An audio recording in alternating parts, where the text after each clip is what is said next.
Uma nova estação no ar.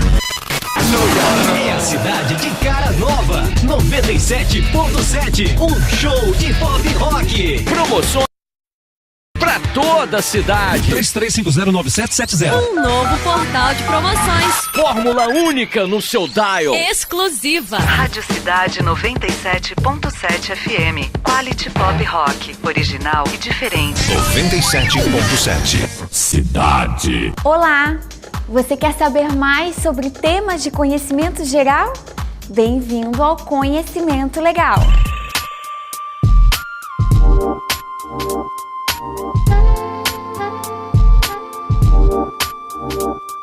No Conhecimento Legal da semana passada, vimos que o petróleo revolucionou a história e continua sendo a principal fonte de energia do mundo. Vimos também que tem muito petróleo em alguns lugares, já em outros, nada. Então nos perguntamos, quanto vale essa matéria-prima? O que os países se dispõem a fazer para controlar esse recurso natural? E esse é o nosso tema de hoje, a economia e a geopolítica do petróleo.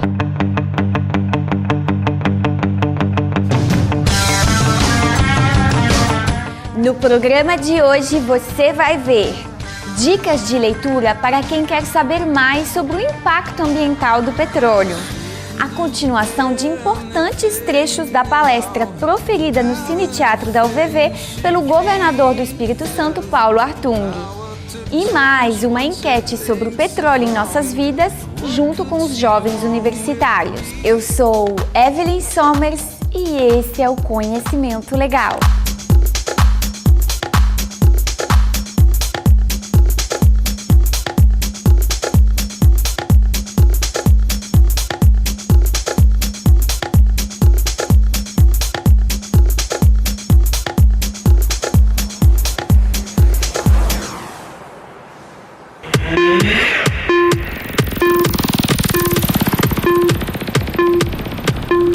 Uma economia de livre mercado funciona com base na lei da oferta e da procura.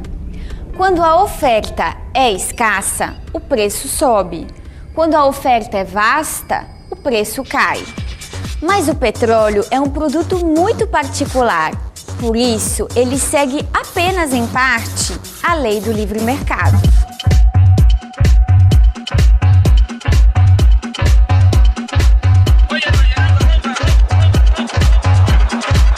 O barril de petróleo chegou em 2007 no mercado internacional $145. Dava-se por certo que a extração de um produto com data para acabar definitivamente já não acompanhava mais a insaciável gana pelo ouro negro por parte dos chineses e norte-americanos. Acreditava-se que o petróleo encareceria até acabar. Breaking news for you now of an explosion at the Ras Tanura oil refinery in Saudi Arabia. That's a facility being guarded by American troops. The black survivors. Ora, o preço do petróleo tem alternado entre períodos conjunturais de enorme subida, seguidos de profundas baixas. A montanha-russa do preço do petróleo não pode se explicar somente pela lei da oferta e da procura. Afinal, nos últimos tempos, não houve uma queda estrutural da procura mundial, nem a descoberta de reservas de longuíssimo prazo. O fato é que o petróleo é alvo de fortes especulações e não há uma relação sólida entre o mercado físico e o mercado financeiro.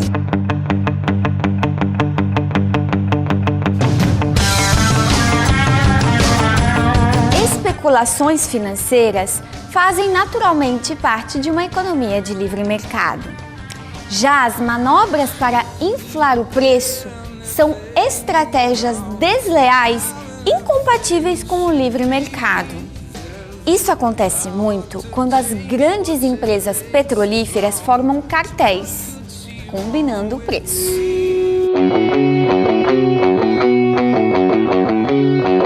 Não só os conglomerados que tentam usar de artifícios.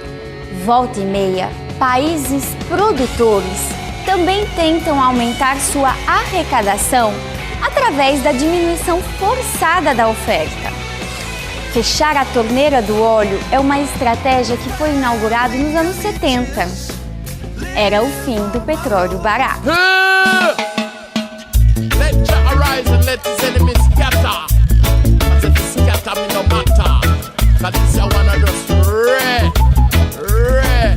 Além da economia, o petróleo também gera fortes discussões na área ambiental. Vamos à biblioteca.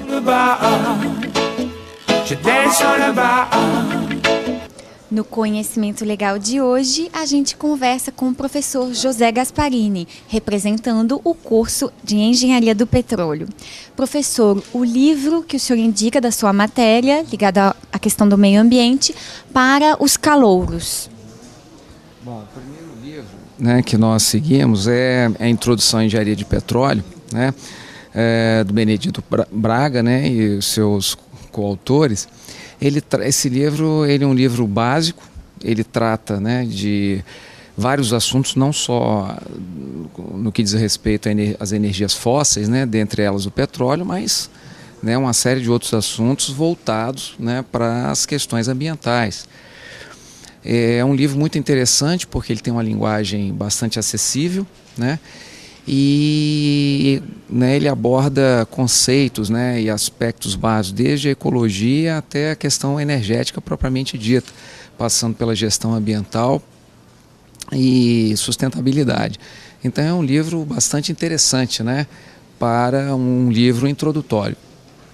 Para um aluno que já está cursando Engenharia do Petróleo, quando ele já chega a um nível mais elevado, o que ele encontra na biblioteca da UVV? Certo. Com relação aos aspectos energéticos, que são muito importantes hoje, para energia e meio ambiente, né? Esse livro é um livro importado, traduzido, né? E é um livro assim de uma linguagem também acessível, mas sob o ponto de vista, né, energético, ele é muito bom, porque ele aborda vamos dizer assim, com maior profundidade a questão das energias fósseis, dentre elas o petróleo, mas também com alguma profundidade às vezes, outros tipos de energia, né, de fontes renováveis, como as energias alternativas. Ele aborda, né, essas opções e também a necessidade de novas pesquisas nessa área, porque uma coisa importante a se dizer e que, né, de uma forma ou de outra ele trata é o seguinte, é que muitos dos problemas que nós passamos hoje com relação ao aquecimento global, ele se dá pelas as emissões, mas essas emissões também elas aconteceram ao longo do tempo, vieram acontecendo ao longo do tempo, porque as consequências dela não se manifestaram imediatamente, então não havia um conhecimento, entendeu, sobre isso. E por fim, a última indicação literária que o senhor tem para fazer hoje para os futuros estudantes de Engenharia do Petróleo? Eu poderia indicar esse livro, né, que é Impactos Ambientais no Refino do Petróleo. Já é um livro mais específico, né, a autora, né, ela trata, né, que é a Jaqueline, né, ela trata dos aspectos dos impactos ambientais gerados pelo refino, né, pela indústria do refino no Brasil e também no mundo, mas principalmente no Brasil. O refino, né, como na cadeia, né, do petróleo e gás, o refino é uma delas. E ela é bastante impactante no ponto de vista de emissões atmosféricas, né, de efluentes hídricos, né? Então tudo isso é abordado no livro e sugere, né, opções para amenizar esses problemas.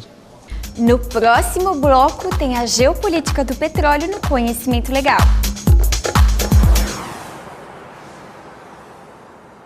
Chegou a hora de você participar do maior evento científico-cultural do estado. Jornada Científica e Cultural UVV. É a ciência caminhando junto com a cultura. Uma mostra que reúne a produção de trabalhos científicos com as manifestações artísticas, culturais e esportivas do estado. Tudo num só lugar.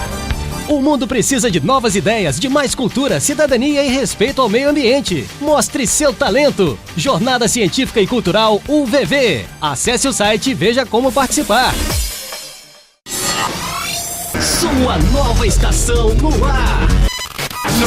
É a cidade de cara nova. 97.7. Um show de pop rock. Promoções iradas pra toda a cidade. 33509770. Um novo portal de promoções. Fórmula única no seu dial. Exclusiva. Rádio Cidade 97.7 FM. Quality Pop Rock. Original e diferente. 97.7. Cidade.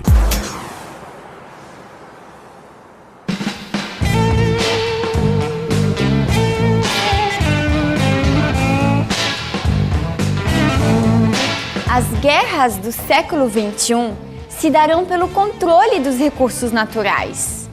Isso é o que sustentam várias vertentes da geopolítica. Na verdade, a geopolítica do petróleo marcou também todo o século XX.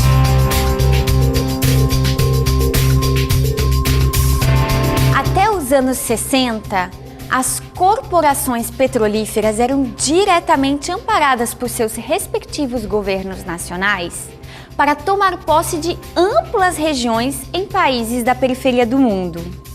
Isso através de injustos contratos de concessões.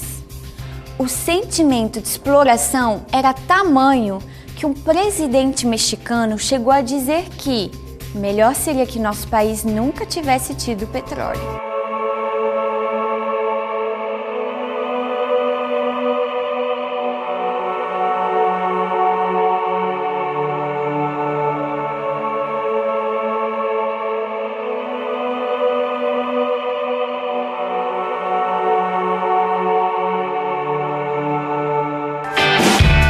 Nos anos 70, o Oriente Médio fez do suprimento do petróleo uma arma política.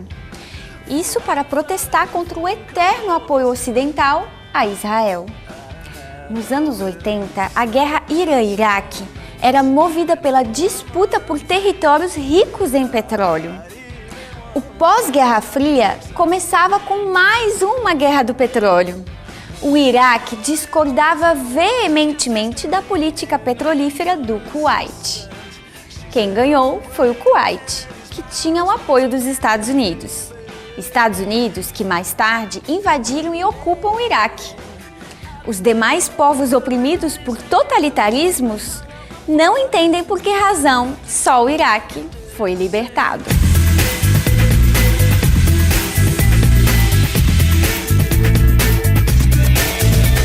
É bom termos cuidado. O potencial petrolífero brasileiro é imenso, como destaca o governador Paulo Artung. Eu queria dizer a vocês, nós estamos na luta para manter os direitos dos estados e municípios produtores. Por que isso? Porque a realidade numa área produtora não é igual à realidade numa área não produtora. Seria muito injusto dar tratamento igualitário a produtores e não produtores. Porque onde tem a produção tem impacto. Vem gente. Localidades que não precisavam de escola, de unidade de saúde, de pronto atendimento, de hospital, vai passar a ter necessidade. Precisa de dinheiro para fazer. Regiões que não precisavam de infraestrutura complexa vão passar a ter, como estão tendo no Espírito Santo. Então, a área produtora precisa ter um tratamento especial. Se vocês olharem a Constituição do nosso país, no parágrafo 1º do artigo 20, tem um comando constitucional, como falam os advogados, tem um comando constitucional que manda dar o tratamento diferenciado, né, às áreas produtoras. Vou repetir até, que se alguém tiver curiosidade para ler, parágrafo 1º do artigo 20 da Constituição Federal. Quer dizer, mas mesmo que não tivesse, não seria justo você fazer uma distribuição. Mas vocês vão ver no texto que eu estou deixando, que a emenda que foi discutida no Congresso, ela não tem nada de igualitária. Na verdade, ela toma o dinheiro dos estados e municípios produtores e faz uma distribuição pelo fundo de participação dos estados e dos municípios. Só para dar um exemplo a vocês, se aplicar o fundo de participação dos estados, que é um Robin Hood, né, desde a Constituição de 88, Se somar Rio, São Paulo e Espírito Santo, que são as áreas que possivelmente têm uma grande incidência de produção de pré-sal, nós teríamos 4%. E só Bahia, nosso vizinho, teria direito a 8%. Se olhar a população da nossa região, somada dos 3 estados, nós estamos falando de 50 e tantos milhões de habitantes contra a população da Bahia. Tem nada de igualitário nisso. A luta está dada, né? Eu espero que, terminada a tramitação lá na Câmara dos Deputados, se for mantido esse texto, que é inconstitucional e é injusto com o Espírito Santo, com o Rio, e também com São Paulo, e com outras áreas que descobrir pré-sal, porque não tem proibição de descobrir pré-sal em canto algum do Brasil, né? É injusta com as áreas de produção, né? Eu espero que, se prevalecer esse texto, o presidente da República vete, né? Se o presidente da República não vetar, nós preparamos a Procuradoria do Rio e a Procuradoria do Espírito Santo, que estão trabalhando junto para ir ao Supremo Tribunal Federal fazer valer os nossos direitos. É claro que eu espero, sinceramente, que a gente não tenha que recorrer ao Supremo Tribunal Federal, a nossa Corte Maior, né? Mas, numa questão como essa, por isso que eu contei a história do Espírito Santo, num estado que só recentemente começou a conseguir o seu lugar ao sol, nós capixabas não temos direito de ficar de braços cruzados numa batalha como essa, que seguramente é a nossa maior janela de oportunidade desde a chegada dos portugueses aqui, ou desde lá de trás com a presença dos indígenas e assim por diante. São Paulo já teve grandes oportunidades, apanhou as oportunidades, Rio de Janeiro teve grandes oportunidades, foi a capital do nosso país, né? Virou, mexeu, conquista outras oportunidades importantes e não tem nada contra, né? Acho que tudo precisa. Bahia tem as suas oportunidades, né? e produzidas. Quer dizer, o Espírito Santo está começando a ter um papel importante no Brasil. Hoje eu posso dizer a vocês com tranquilidade, hoje nós ajudamos mais o Brasil do que o Brasil participa do nosso desenvolvimento. Vamos equilibrar essa balança aí, se Deus quiser. Então o Espírito Santo está conseguindo o seu lugar ao sol, mas tem essa possibilidade. Vou dar um número para vocês poderem pensar. A partir de 2012, mantido o direito sobre as áreas que já foram licitadas, os blocos que já foram licitados, nós vamos ter um crescimento de receita que passa de R$1 bilhão por ano. Isso pode acontecer durante 15, 20 anos. Nós estamos falando de 15 bilhões, 20 bilhões ao longo de 1 década e meia ou 2 décadas, provavelmente, no nosso estado. Quer dizer, é um recurso que a gente pode mudar de patamar. E, na minha opinião, mudar de patamar é diversificar a economia, é fazer muita coisa, mas, principalmente, é transformar o Espírito Santo num grande provedor de profissionais qualificados. É tornar o Espírito Santo forte em capital humano. Tem petróleo de verdade logo depois do intervalo.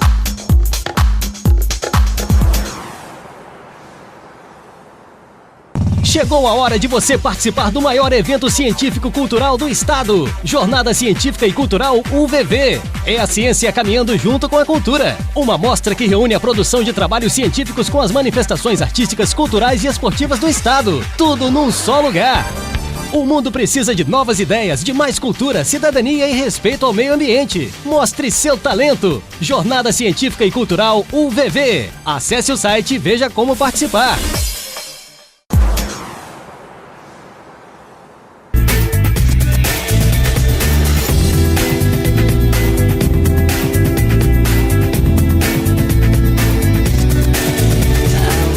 Nós sabemos que o petróleo move nossas economias industrializadas. Mas talvez não nos damos conta que todos esses objetos do nosso dia a dia se originam do ouro negro extraído das terras e águas profundas. Você sabe quais produtos têm petróleo? Essa é a nossa enquete de hoje.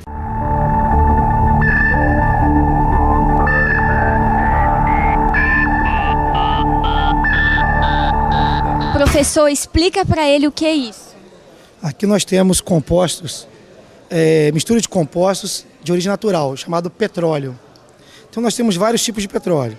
Nós temos o mais bruto, mais viscoso, mas também podemos ter petróleo... Esse aqui é petróleo? Também. Podemos ter petróleo mais claro. Algumas regiões geológicas produzem um petróleo bem clarinho. No Oriente Médio, na Venezuela. Petróleo que parece até gasolina, não parece aquele chamado petróleo, aquele ouro negro. Cuidado para não confundir com outra coisa, né? Aqui também temos um outro tipo de petróleo, bem viscoso, bem grosso, que é o que a gente mais associa ao produto chamado petróleo, o chamado ouro negro. Mas o mais interessante é que a partir daqui a gente pode obter vários compostos, vários produtos. Desde, por exemplo, plásticos, vários tipos de materiais do dia a dia, como até produtos para espumas, prancha de surf, até em chiclete você acha material proveniente do petróleo. Isso aqui, sob tratamento, a gente obtém inúmeros produtos do dia a dia. Você imaginava que isso aqui é petróleo? Não, eu não imaginava, não. Não tem a cara do petróleo, né? Não tem a cara do petróleo. Não tem. Você faz ideia que você está usando petróleo nas suas roupas? Não. Professor, explica isso melhor pra gente, nem eu entendi. É o seguinte, quando se pega o petróleo, inúmeros produtos, a partir do refino, a tecnologia chamada petroquímica, você obtém vários produtos chamados derivados do petróleo. Então, dentre esses produtos, vários produtos importantes nós temos, como o nylon, poliéster, o algodão sintético. Então, esses materiais chamados têxteis é o que compõe a nossa roupa, essa roupa é chamada material sintético. Qual é o percentual que tem de petróleo nesse celular aqui? Todos nós sabemos que tem petróleo, a gente quer saber quanto. Toda a parte que envolve o plástico aqui tem constituintes derivados do petróleo. Toda essa parte da carcaça, vamos dizer assim, o que não é a parte eletrônica, a parte do cristal que compõe a tela, tudo isso aqui é derivado do petróleo. Então toda a parte física do corpo do celular é petróleo. Como a gente não vive sem celular, a gente não vive sem petróleo? Hoje em dia não existe tecnologia no mundo que se fala assim, vamos viver livre de petróleo. Não tem como. Somos dependentes do petróleo. Professor, tem petróleo neste tênis aqui? Com certeza. Nós temos vários componentes aqui desse tênis do aluno aqui com constituintes derivados do petróleo. Desde a parte de nylon, a parte de borracha, todo esse material vulcanizado, plástico aí e borracha, tudo isso é derivado do petróleo. Sem o petróleo, sem derivados do petróleo, ele estaria descalço. Professor, esse rapaz aqui parece que está vestindo muito petróleo. E mostra pra gente onde que está todo esse petróleo. Dos pés à cabeça ele está usando produtos derivados do petróleo. Desde o tênis, passando pela meia, pela camisa, pela essa mochila aqui, ó, toda feita de borracha, nylon, derivados de petróleo, além até do boné. A mochila tem petróleo, professor? Aonde? Nylon, borracha, toda essa parte, esse material de nylon e borracha são derivados de petróleo, produtos petroquímicos. E esse boné também.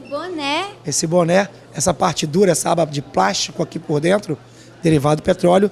E até a etiqueta do boné, essa borracha, é derivado do petróleo. Não dá para se proteger do sol sem petróleo? Não dá para se proteger sem petróleo. O que a gente percebe é o seguinte, que hoje, por mais que fale assim, o petróleo é uma fonte de poluição, mas nossa sociedade vive com produtos derivados do petróleo, fundamentais para o nosso dia a dia, para o nosso cotidiano, para o nosso estilo de vida.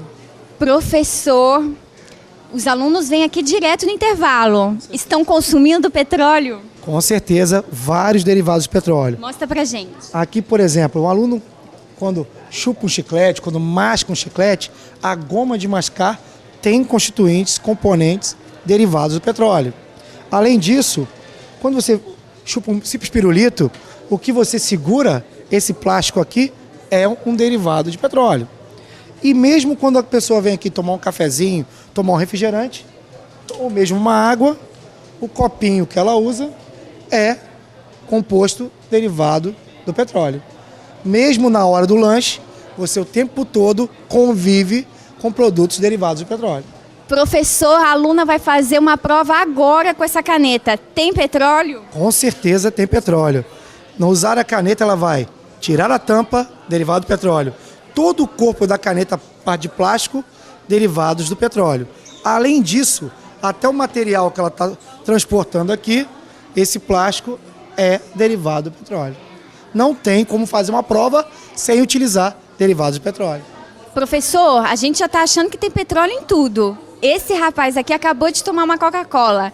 Não me diga que aqui também tem petróleo. Não, aí é o detalhe. Quando você utiliza uma garrafa plástica, aqui vai ter derivados de petróleo. Agora, a parte de alumínio, toda essa parte metálica, não tem derivados de petróleo. Você sabia que não tinha petróleo aqui? Na verdade, eu pensei mais mesmo pela questão de plástico, que eu já imaginava. Assim, é derivado, então acho que é mais prejudicial à saúde a de plástico e não a de alumínio. Mas a da Coca-Cola me surpreendi mesmo. Mas aí é Coca-Cola, né? Só o detalhe é o seguinte, não quer dizer que derivado do petróleo vai fazer mal. Você chupa um chiclete, masca um chiclete, e não é porque tem um componente do petróleo que vai te fazer mal. São derivados do petróleo, mas isso não vai fazer mal, não. São testados a embalagem, o componente de uma maquiagem, o plástico. Isso tudo é testado e aí você só é utilizado, só vem para a gente utilizar se realmente não fizer mal. Tá? Quer dizer que, independentemente de ter petróleo ou não, o que faz é engordar. Exatamente. Uma questão assim. E a longo prazo, professor? Sabe me dizer se isso é prejudicial à saúde a longo prazo, ao consumo excessivo com derivados do petróleo? Olha só, de maneira geral, você tem sempre feito vários estudos sobre o uso contínuo de você usar um derivado do petróleo. Por exemplo, o uso de embalagens plásticas, derivados de petróleo, borracha do dia a dia, nenhum desses materiais tem nenhum estudo falando que o uso contínuo por 10, 20 anos, 30 anos, vai te fazer mal. Professor, estamos aqui com um grande vilão, sem o qual os estudantes não conseguem viver. Os carros hoje são os grandes usuários do petróleo. A gente, quando pensa em um carro, pensa o quê? Para andar, combustível. Então pensa no petróleo, gasolina. Então o carro vai andar. Mas só que, fora o uso do combustível, esse carro ele é feito por um monte de composto derivado do petróleo, cuja origem é o petróleo. Então, tudo envolvendo o plástico, a parte de para-choques, parte plástica, pneu, a parte de borracha, isso tudo derivados do petróleo. E quando você entra no carro, continua tendo derivados do petróleo. A parte dos bancos, da espuma, do estofamento, tudo isso, toda a parte de plástico derivado do petróleo. Além disso, o que faz o carro andar é a gasolina, que normalmente é aquele considerado o grande derivado do petróleo. Professor, não me diga que minha maquiagem tem petróleo. Com certeza você está usando material derivado do petróleo. Até para hoje, para ficar bonita, né? A maquiagem tem um monte de produto derivado do petróleo. Dizem que petróleo é dos governos, do acionista da Petrobras. De quem é afinal o petróleo? Eu achei dos estados produtores, Rio de Janeiro, Espírito Santo e São Paulo. E seu, é seu? Nossa. O conhecimento legal encerra com o petróleo na mão. Não é o petróleo novo que está lá no pré-sal, é petróleo usado. O conhecimento legal se despede com uma grande filosofia. Hoje o petróleo é meu. A gente encerra a nossa série sobre o petróleo. Semana que vem tem mais conhecimento legal. Eu te aguardo. Somebody to stand by you when the night has come and the land is dark and that moon is the only light we'll see. No, I won't be afraid. No, I won't shed one tear. Just as long as your people come and stand by me.